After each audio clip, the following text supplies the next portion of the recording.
शिल्पी घर के काम से फ्री होती तो बोर होती, जिसके बाद उसने घर में ही दुकान खोलने की सोची। अरे ये इतने सारे कपड़े, अरे बहू क्या करेगी इनका? माँ जी, मैं घर में बोर होती हूँ तो सोचा सामने के कमरे में कपड़ों की दुकान खोल लूं। घर का काम भी हो जाएगा और 4 पैसों की कमाई भी। अरे वाह वाह, ये तो बहुत ही अच्छी बात है। मैं भी तेरी मदद कर दिया करूंगी। वाह माँ जी, तब तो मजा आ जाएगा। अब हम दोनों मिलकर खूब पैसे कमाया करेंगे। अब क्या था, सास बहू का काम चल पड़ा। एक दिन, अरे राकेश की माँ, सुनती हो? कहाँ चली गई? भूख के मारे पेट में चूहे कूद रहे हैं। अरे नंदिनी, कहाँ हो? भूख लग रही है। पापा कहाँ है माँ? पता नहीं बेटा, भूख लग रही है। आज तो किसी ने चाय भी नहीं पूछी। तभी सास बहू घर के अंदर ढेर सारे सामान के साथ आती हैं और वो भी हंसती हुई।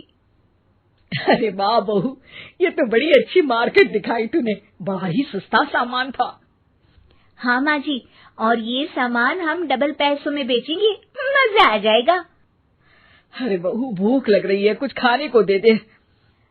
माँ क्या बात है, आज किसी ने पापा को चाय भी नहीं दी?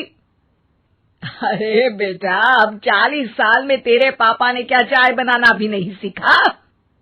अरे बेटा रहने दे अब इस बहस को। तुम लोगों ने वैसे बनाया क्या है? बहू परेशान हो जाती है और सास को अकेले में लेकर जाती है। माँ जी, आज तो हम लोगों ने खाना ही नहीं बनाया।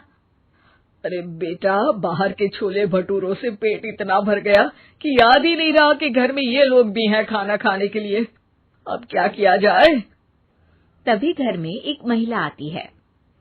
जी, वो सुना है आप लोगों की यहाँ साड़ी बिकती है, जरा दिखाएंगे क्या? हाँ हाँ, क्यों नहीं। माँ जी, आप इन्हें साड़ी दिखाइए, मैं तब तक पिताजी और इनके लिए खाने का इंतजाम करती हूँ। सास उस औरत को लेकर सामने वाले कमरे में चली जाती है जहाँ उन लोगों ने दुकान खोली थी। वहीं बहू भी किचन में चली जाती है। अब इतनी जल्दी क्या बनाऊं? पापा जी तो खाने के लिए भी बैठ गए हैं।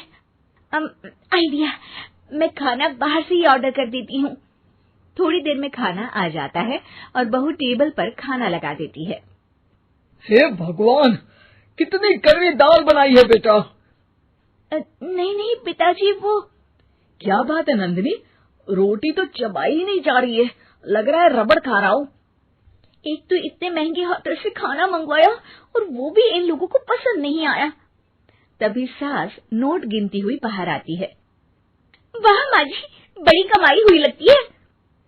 हाँ, मैंने वो 2000 वाली साड़ी 3000 में बेच दी।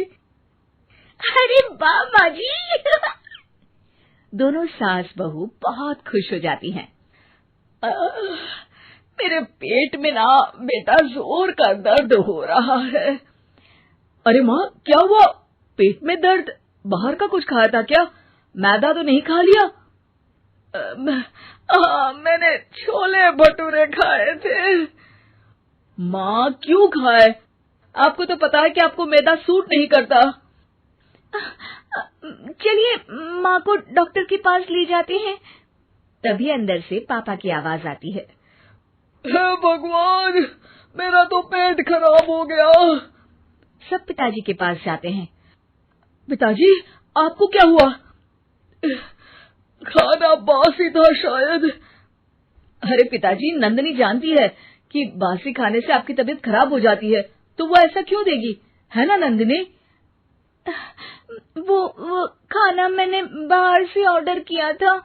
मैं और माँ दुकान का सामान लेने गए थे, इसलिए खाना नहीं बना पाए। क्या नंदिनी, दुकान के चक्कर में तुमने तो सारे घर का हाल बिगाड़ रखा है। चलो अब माँ और पापा को लेकर अस्पताल चलते हैं। अस्पताल में जाने पर डॉक्टर कहते हैं, हाँ, इन दोनों को तो एक दिन के लिए एडमिट करना पड़ेगा। क्या? क्यों? पेट ही तो खराब है ना।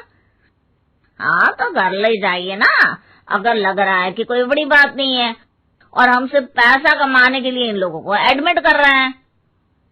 नर्स, जरा इन लोगों को बिल तो दे देना। चलिए, मैं आप लोगों को पैक हित समझा देती हूँ। जब बहू के हाथ में बिल आता है, हे भगवान, 60,000 रुपए! इतना तो मैंने कमाया भी ना था। अब समझ गई कि कमाई के चक्कर में घर के लोगों की सेहत के साथ मैं खिलवाड़ कर रही थी।